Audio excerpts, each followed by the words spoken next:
আমি খুব দুঃখের সাথে একটি বিষয় আপনার দৃষ্টি আকর্ষণ করছি। যে বিষয়টা বলবো সেটা আপনিও জড়িত, সংসদ নেতা জড়িত, 350 জন এমপির মধ্যে 349 জন এমপি জড়িত, শুধু একজন ছাড়া। আমাদের এই হাউসের একজন মাননীয় সদস্য, নামটা বলতে চাই না, তিনি নতুন নির্বাচিত হয়েছেন। তিনি ফেসবুকে কিছু বক্তব্য দিয়েছেন, যে বক্তব্যটা আমরা সবাই এফেক্টেড। যেমন এক নাম্বার, তিনি বলেছেন জনগণের উদ্দেশ্যে যে আপনারা কি জানেন এমপিরা কত বেতন পায়? তারা তো এটা বলে না, গোপন করে। তিনি বলেছেন যে 1,72,000 বেতন তিনি পেয়েছেন। মানে স্পিকার, আমরা কত বেতন পাই এটা তো লুগানি কিছু নাই, এটা ওয়েবসাইটে গেলে পাওয়া যাবে। দেন তিনি বলেছেন যে এই 3 মাসের মধ্যে, জানেন 3 মাসের মধ্যে আমি 28 কোটি টাকা পেয়েছি। 28 কোটি টাকা কিভাবে পেলেন?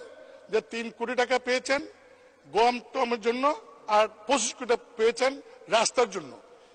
বলছে আপনি জানেন যে 3 মাসে আমি 28 কোটি টাকা পেয়েছি। মানে স্পিকার, এই যে 28 কোটি টাকা পেয়েছেন, এই কথা যে বলছেন, এই টাকা কি আমি পেয়েছি? আপনি মানে স্পিকার এমপি আপনি কি পেয়েছেন? মানে সংসদ নেতা প্রধানমন্ত্রী তিনি কি পেয়েছেন? কারণ এই আমাকে কিন্তু ইতিমধ্যেই ওই ফেসবুক দেখে অনেকে বলছেন যে 25 কোটি টাকা পাইছেন, এই টাকা কই? তিনি বলছেন যে 25 কোটি টাকা তিনি পেয়েছেন, আমরা তো পাই নাই। মানে স্পিকার, আপনি জানেন যে বর্তমান সরকার গত কয়েক বছরও আমাদেরকে এমপিদেরকে সুযোগ দিয়েছিলেন যে স্থানীয় সরকার মন্ত্রণালয়ে প্রতি বছর 4 কোটি করে, 5 বছরে 20 কোটি, এইবার বলেছেন 5 বছরের জন্য 25 কোটি টাকার প্রকল্প নাম দেওয়ার জন্য। মানে স্পিকার, আমি ক্লিয়ার বলতে চাই যে আগামী 5 বছরে আমরা কয়টা প্রকল্প করব, নাম দিছি আমরা, টাকার সঙ্গে তো আমার কোনো সম্পর্ক নাই।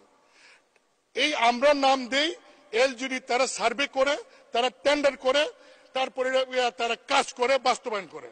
কিন্তু মাননীয় সদস্য যেভাবে বলছেন যে আমরা 25 কোটি টাকা আমরা পেয়েছি, শুধু তাই না, তিনি আরো বলেছেন যে এমপি যে তো লাভবান, যদি আগে জানতাম তাহলে আরো আগে এমপি আমি তো বড় ব্যবসা।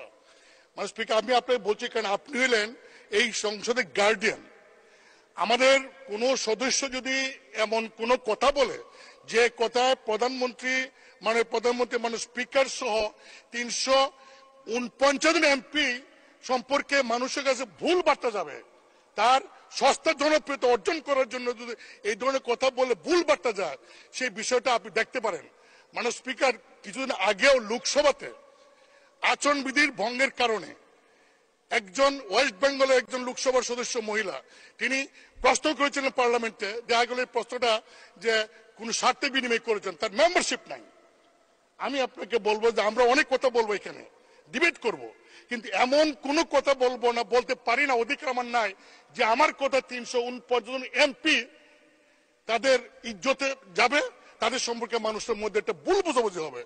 আপনি আমার কাছে মানে স্পিকার এটা আছে, পুরো রেকর্ডিংটা আছে, ভিডিওটা আছে, আমি আপনাকে পাইতে পারি।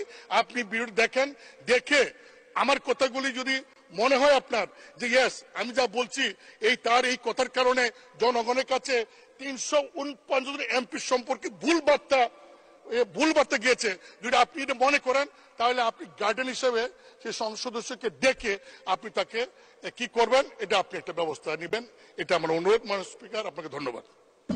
ধন্যবাদ মাননীয় বিরোধী দলীয় চিফ হুইপ, আপনাকে ধন্যবাদ।